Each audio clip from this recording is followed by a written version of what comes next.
Hello, नमस्कार मैत्रिणींनो. तर मी पूनम, माझ्या व्हिडिओमध्ये तुम्हा सर्वांचं खूप सारं स्वागत.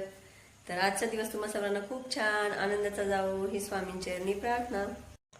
तर आज मी नाश्त्यासाठी छान अशी मिसळ बनवली आहे. कारण आज आर्यनला आमच्या मिसळ खायची होती. तर म्हटलं चला बनवूयात. तर तुम्हाला दाखवते. आणि इथं तुम्ही पाहू शकता एकदम छान अशी मस्त तरीदार मिसळ मी बनवलेली आहे. कारण मिसळ म्हटलं की सर्वांना आवडीची रेसिपी आहे. तर आज त्याचं मिसळ खायचं मन झालं होतं, तर म्हटलं चला बनवूयात.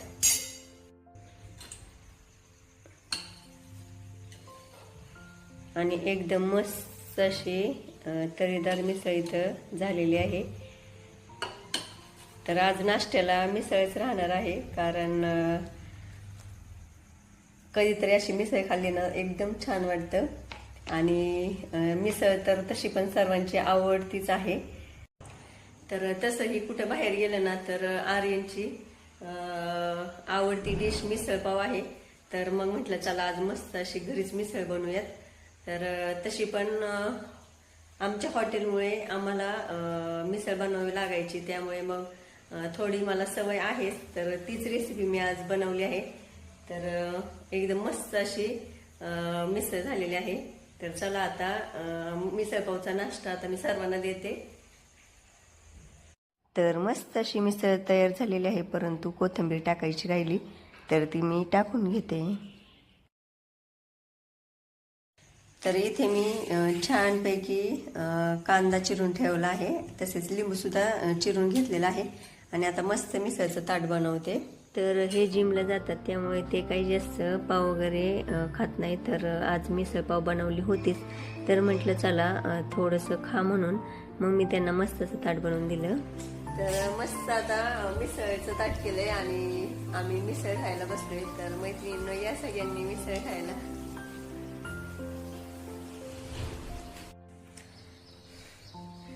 तर आमचं तर झालंय नाश्ता वगैरे करून, परंतु आता शिजुकाला आमच्या भूक लागली, तर तिला मी अंडी उकडल्यात. तिचा आवाज तुम्हाला येत असेल. तर आमची शिजुका जरा आज आजारी झाली. तर काय झालं, तिला रात्री थंड पाण्याने आंघोळ घातली, त्यामुळे तिला जरा आज ताप आलाय. तर ती त्यामुळेच वर बसली आहे. तर तिला वर बसवले. आता तिला जरा अंडी गरम गरम उकडून आणलेत, तर ते खायला देते, म्हणजे तिला जरा बरं वाटेल. इकडे शिजू, चल या या खाली या. तर तिचा पाय दुखतोय, तर तिला आता अंड खायचंय, त्यामुळे ती अशी करते. तिला भूक तर लागली, परंतु तिचा पाय दुखतोय, तिचं अंग पण गरम झालंय. तर तिला मी आता इथं अंडी खायला सोडते. कारण भूक लागल्यावर दम तर काही निघत नाही तिला, परंतु ताप पण आलाय तिला. तर पाय तिला चालताच येत नाही. तर तिला दरवेळेस ताप आला ना तर तिच्या पायांनी ना चालायलाच येत नाही, असं लंगती जरा. आता सकाळपासून आज लंगती ती, आणि तिचं अंग पण गरम झालंय थोडं. तर तिला आता म्हटलं अंडी खाल्ल्यावर जरा बरं वाटेल. तर आर्यनने तिला टी शर्ट घातलंय, कारण तिला थंडी बाजू नाही म्हणून. तर थोड्या वेळाने तिला दवाखान्यामध्ये पण घेऊन जावं लागेल. तर इथं आता तिचं खायचं चाललंय कार्यक्रम. तर मला घर सुद्धा आता आवरायचे, जरा बाहेर कपडे वगैरे भरपूर ओली पडले तर ते सुद्धा सुकायला घालते. कारण पावसामुळे तर काही कपडे वाळत नाहीये. आणि जी वाळलेले कपडे आहेत ते सुद्धा आता कपाटामध्ये व्यवस्थित लावून ठेवायचे. शिजुका,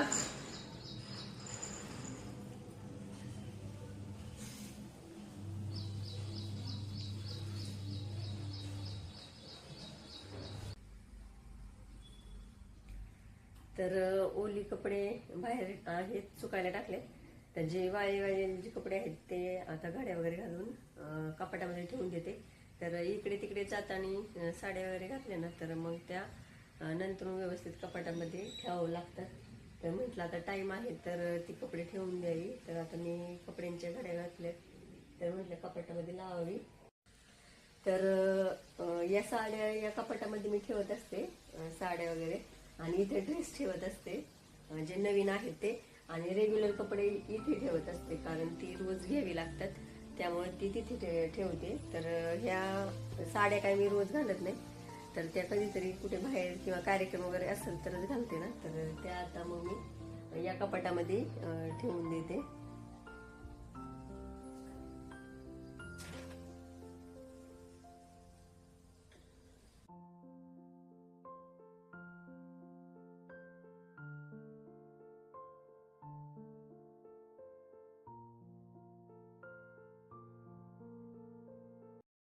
तर मग इथे मी सुकलेले कपड्यांच्या छान अशा घड्या घालून ठेवल्या. कारण मग पूर्ण घरामध्ये कपडे इकडे तिकडे पडले ना तर पूर्ण पसारा होऊन जातो आणि अस्तव्यस्तसुद्धा दिसतं. त्यामुळे मग मी कपड्यांच्या अशा छान अशा घड्या घातल्या आणि मग म्हटलं चला कपाटामध्ये ठेवून द्यायच्या. तर जे नवीन ड्रेस आहे ते मी कपाटामध्येच ठेवते आणि जे रेग्युलर ड्रेस आहे ते साईडच्या स्टँडमध्ये ठेवून देते. तर ते कपड्यांचं स्टँड मी ऑनलाईनच मागवलं होतं. तर तिथे मी जे डेली यूजसाठी लागतात ना तर ते कपडे ठेवत असते आणि कपाटामध्ये नवीन साड्या आणि नवीन ड्रेस असतात ना तर ते ठेवत असते. तर येथे साड्यांच्यासुद्धा काही घड्या विस्कटल्या होत्या, तर म्हटलं जरा त्यासुद्धा व्यवस्थित करून घेऊयात. कारण कपाट हे महिन्यातून एकदा तरी छान व्यवस्थित असं मला आवरावंच लागतं. कारण बाहेर जायचं म्हटलं ना तर इकडे तिकडे कपडे मग थोडेसे होतात आणि साड्यासुद्धा एक साडी घ्यायला गेली की दुसरी साडी पण कधी कधी पडते खाली. तर मग पुन्हा मग ते कपाट आवरून ठेवावं लागतं. तर इथे मग मी हे ब्लाऊज आणले होते शिवून, तर म्हटलं चला ते सुद्धा व्यवस्थित साड्यांमध्ये घालून ठेवावी. कारण मग साड्या मग घालायला घेतल्या ना तर ब्लाऊज कधी कधी सापडत नाही. तर असं साड्यांमध्येच ब्लाऊज व्यवस्थित ठेवला ना तर पटकीने आपल्याला कुठे जर जायचं असेल ना तर साड्या आणि ब्लाऊज दोन्हीसुद्धा सापडतात आणि आपण पटकन ती घालून जाऊ शकतो. त्यामुळे मी सर्व साड्यांमध्ये ब्लाऊज ठेवते. कारण सेपरेट ठेवले ना तर माझा तर पूर्ण गोंधळच उडून जातो. तर मी त्यामुळे सेपरेट कधीच ठेवत नाही. तर इथे ही सुद्धा नवीन साडी आहे, तर तिचा ब्लाऊजसुद्धा त्या साडीमध्ये ठेवला आणि या बॅगमध्येच मी साड्या ठेवते. कारण नवीन साड्या असतात ना तर त्या अशा बॅगमध्येच ठेवल्या ना त्या साड्यांच्या तर एकदम व्यवस्थित राहतात आणि अजिबात खराब बिराब काही होत नाही. तर मग साड्या सर्व व्यवस्थित ठेवून दिल्या. त्यानंतर म्हटलं चला रेग्युलर कपडे आहेत त्यांच्यासुद्धा घड्या घालून घेतल्या. तर हे सुद्धा व्यवस्थित ठेवले तरच ते पण कपडे सापडतात. तर मग मी सर्व कपडे व्यवस्थित ठेवून दिले. त्यानंतर मग या आजी आल्या होत्या जोगवा मागण्यासाठी. तर त्या अधूनमधून माझ्याकडे सारख्या येत असतात आणि मग आले ना खूप साऱ्या गप्पासुद्धा मारतात आणि मग थोड्या वेळ बसून जातात.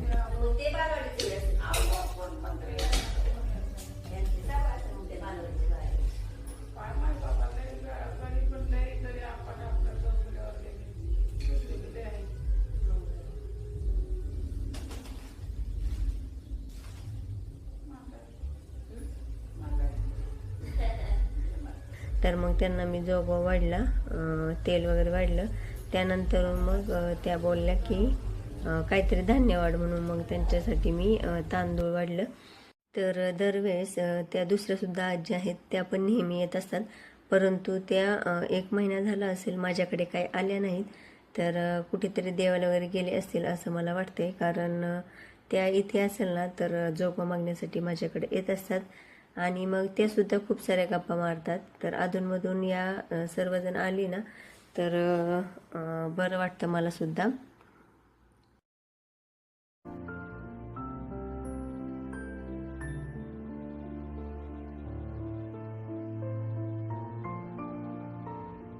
तर इथे आज दुपारच्या जेवणासाठी मस्त असं खिचडी भातच केला होता आणि दुपारी मग मुले शाळेतनं आली ना तर त्यांना जेवणासाठी भात हा लागतोच. तर मग मी मस्त असं हा खिचडी भात म्हणजेच दालचे केला होता. तर खूप छान टेस्ट लागते याचीसुद्धा. कारण वरण भात जर मुलांना आवडला नाही ना तर मस्त असा डाळ व भात मिक्स करून त्यामध्ये थोडंसं तूप आणि मिरची पावडर वगैरे लागण तसं घातलं ना तर एकदम मस्त असं हा भात तयार होतो आणि हा आमच्या इथे सर्वांना आवडतो. मग मी दुपारी जेवणासाठी तोच बनवला होता. आणि इथे पाहू शकता एखाद्या बाळासारखं निपचित पडलेली आमची शिजुका. तिला खरंच खूप ताप आला होता आणि आर्यनला तिला असं अंगावर टाकून तिला झोपवलं होतं आणि ती सुद्धा एकदम बारक्या बाळागत झोपली होती. तर मी तिला उठवत होते परंतु ती काही उठली नाही. तिचं अंग गरमच झालं होतं. तर म्हटलं चला तिला आता दवाखान्यामध्ये घेऊन जावं, म्हणून मग मी आर्यनला घेऊन दवाखान्यामध्ये घेऊन जाणार होते आत्ता. तर मैत्रिणींनो, आत्ता माझं आवरले, सगळी कामं झालेत. तर आता शिजुकाला दवाखान्यात घेऊन चालले मी, कारण मी तुम्हाला सकाळीच म्हटलं तिला ताप आले. तर ती आत्ता बघितली ना तुम्ही कशी झोपली. तर तिला आत्ता दवाखान्यात नेऊन आणते. तर तिला गेल्यावर इंजेक्शनच मारतील, कारण मागच्या वेळेस पण तिला ताप आलता. तर तिला इंजेक्शनच मारलं तेव्हा ती नीट झाली. तर आत्ता मी तिला घेऊन चालले. तर चला आले जाऊन.